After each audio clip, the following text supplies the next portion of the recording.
Hey everybody, I've been noticing some posts, well, it comes up every once in a while, of how good is this Predator 670? It's quite a bit cheaper than, a Honda or Kohler. When I was building this, I was on a budget, and so I bought the 670. Seemed like other people we're having good luck with it, and so I'm at about just about at the 5.5 year mark on this. And no, I don't use it every single day, but I use it a lot,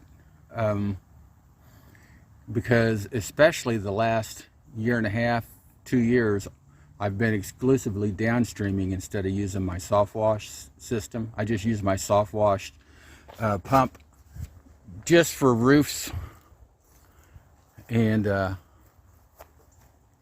couldn't get it in the viewfinder here. I just use that for hot stuff. And if it's small hot stuff, I use this. Where is it? Right here. That'll hold 2 gallons. And like I said before, this has got a little pressure pump in it, and it pressurizes the vessel, and so the pump actually doesn't touch the Kim, and comes on, and it lasts about 8-9 of these jugs. But what I want to get at, and also, let's just do this. Stick with me, guys, here. This is not scripted. I know it seems like it's scripted, but it's not scripted. Right there. If I just need a squirt here or there, I'll use this Craftsman. I've already touted that. Those things last forever. They're like $9. And I'll put that on a little Clorox bottle, and it'll hold 1 gallon. Anyway, so the biggest thing about any small engine, do not put ethanol fuel in small engines. So just put in premium non-ethanol, and you won't have any trouble, or very little trouble, with the fuel pump. The ethanol, which is water-based, because it's alcohol, attacks, I don't care what they say, attacks all your rubber components, especially in Chinese carburetors and pumps. So here's my biggest problem. The dipstick here is loose, real loose. It just pops out, and I've been noticing it's been popping out quite a bit lately. And my engine, well, when I say lately, like 2 months ago, and my engine would, almost die, like running out of fuel. And I never put 2 and 2 together. And I was sitting here watching this one day, running, and it's just kind of bouncing a little bit, vibration. And when this dipstick is loose, you lose your positive and negative pulses in your crankcase, which in turn operates the fuel pump in there off a negative and positive pressure, which operates a diaphragm with 2 check valves, which pulls and pushes the fuel. So one day it was just barely running, and I checked the fuel output, and taking this apart and taking the hose off, and it really wasn't pumping. And I'm like, well, crap, I got a bad fuel pump. My original fuel pump went bad, so I bought like a 5-pack of fuel pumps, because I converted that over to a Pulse. And so I put one on here, a brand new Pulse fuel pump, and it didn't work any better. And I'm like, what the crap's going on? Well, the deal is my engine is wearing out, and I've got blow-by on the rings, which upsets the positive and negative pulses on the crankcase, which in turn makes my fuel pump not work very well.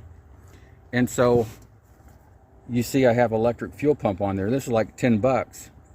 And so I wired it into the accessory side of the switch back here. And so when I turn the key on, you can hear it running. And it just runs continuous.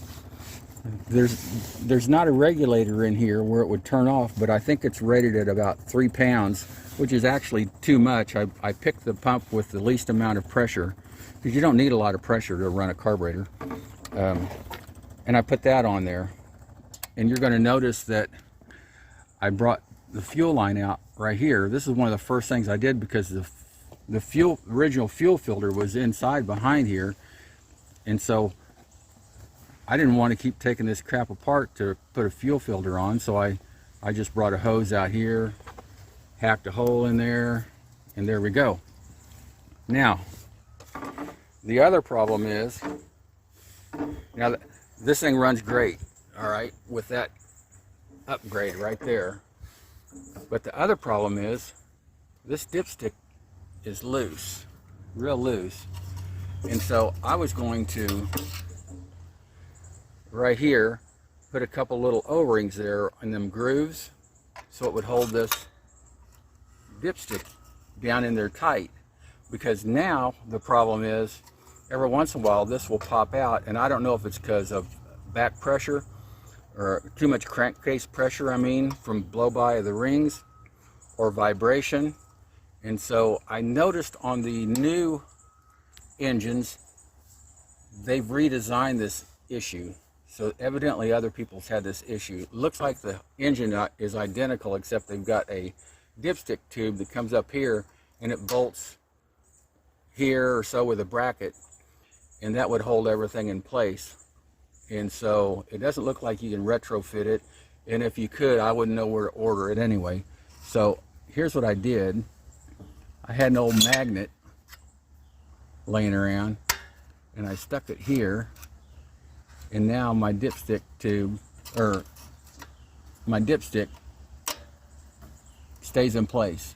Now this has been going for, well, when I put that in, about 2 months, I guess, and that dipstick has never came out. When it was coming out, you see all this oil all over. I need to clean that up, but it would spray oil up here and it's kind of sputter, and it'd get up here in the exhaust. I turn around and be a big smoke plume coming out of here, and so I've taken care of that. Now the other thing is, I know this engine has got quite a bit of blow by, but it runs just fine, and actually it doesn't even smoke out the muffler.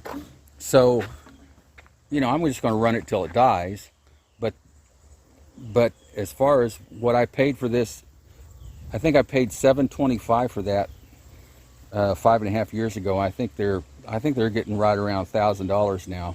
So the only thing I can tell you is, I would buy another one, and I would just run non-ethanol fuel in it, and you won't have any problems. If you do eventually have a problem with either blow by or the pump going out, you can either change the pulse pump out inside there, or you can convert it to electric. So that's my only issue in this, you know, this TSF 2221, I believe it is, TSF 2221.